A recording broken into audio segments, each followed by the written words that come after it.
ভেদাইলতা আৰু নৰসিংহৰ মাছৰ জোল। তাৰ কাৰণে মই মিডিয়াম সাইজৰ সিঙ্গল পিসৰ মাছ 3টা ললোঁ। ইয়াতে নিমখ আৰু হালধি খানা আছে। এতিয়া মই মাছ 3 পিস ফ্ৰাই কৰি ল'ম। কেৰাহীত গৰম তেল দিয়া আছে।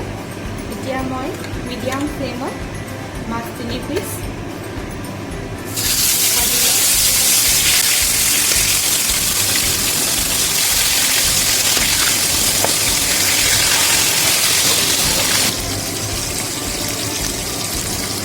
ইফালে মোৰ মাছ ফ্ৰাই হৈ আছে আৰু মই প্লেটখনত নিমখ, হালধি, পিঁয়াজ, আদা, ৰচুনৰ পেষ্ট বনাই লৈছোঁ আৰু জলকীয়া কেইটামান লৈ লৈছোঁ। আপোনালোকে পিঁয়াজটো খুন্দিও দিব পাৰে বা মিক্সিত আদা নহৰু পিঁয়াজৰ লগত একেলগে পেষ্ট বনাইও দিব পাৰে। ভেদাইলতা আৰু নৰসিংহৰ মই পেষ্টটো বনাই থৈ লৈছোঁ। মাছখিনি ফ্ৰাই হ'লেই মই মছলাখিনি ফ্ৰাই কৰি মাছ 3টা ফ্ৰাই কৰি হৈ গ'ল।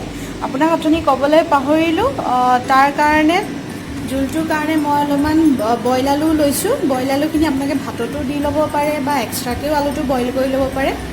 মই ভাতৰ পৰা আলুটো উলিয়াই অলপ মেছ কৰি ল'লোঁ। তেল গৰম হৈ আছে। গৰম তেলত মই পাঁচফোৰণ দিলোঁ।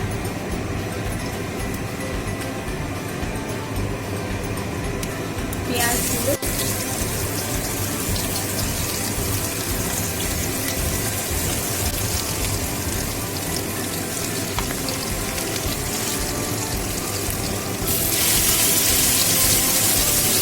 খুন্দি লৈছোঁ অলপমান পিঁয়াজ, সেইখিনিও দিলোঁ। আদা ৰচুনৰ পেষ্ট দিলোঁ। জুই ফ্লেমটো মিডিয়াম কৰি ল'ব।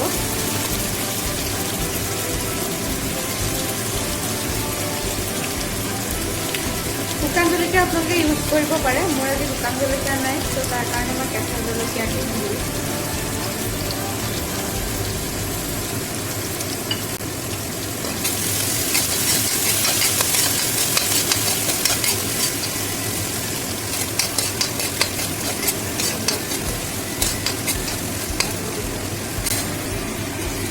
এনেকৈ অলপমান ফ্ৰাই কৰি থাকিব আদা নহৰু গোন্ধটো নোযোৱালৈকে।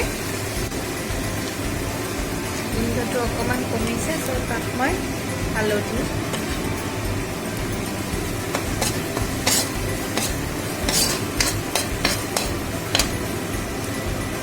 নিমখ,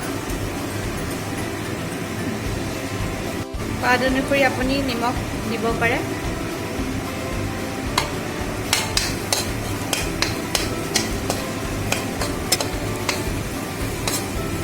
ফ্ৰাইটো জোখৰ হোৱাত মই আলুখিনি তাতে দি দিছোঁ।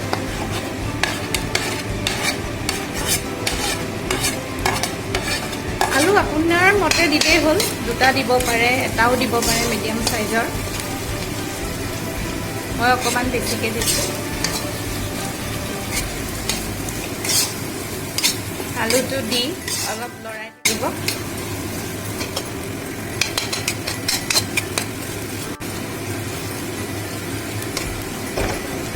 এতিয়া খায়ো দিব পাৰে। আলুখিনি অলপ ফ্ৰাই হওঁতে মই এতিয়া যিখিনি পেষ্ট বনাই থৈছিলোঁ ভেদাইলতা আৰু নৰসিংহ পেষ্টটো ঢালি দিছোঁ।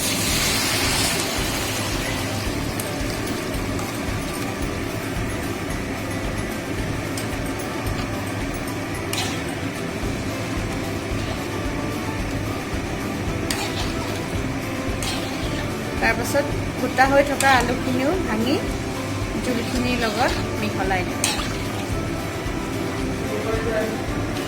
পানীখিনি ঢালাৰ পিছত এতিয়া জোলটো অলপ উতল আহিবলৈ মই ঢাকি দিলোঁ। এতিয়া জোলটো উতলা হওঁতে কোনোবাই সোৱাদ অনুযায়ী জিৰা গুড়ি অকণমান দিব পাৰে। মই জিৰা গুড়ি অকণমান দি দিছোঁ।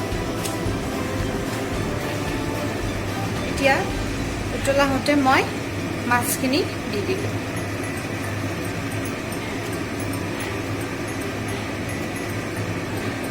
এতিয়া মাছ কেইপিচ দি অলপ সময় উতল আহোঁতে গেছটো বন্ধ কৰি দিলে আমাৰ ভেদাইলতা জোল আৰু নৰসিংহৰ ভেদাইলতা মাছৰ জোল আমাৰ ভেবেলী লতা আৰু নৰসিংহৰ মাছৰ জোল ৰেডি।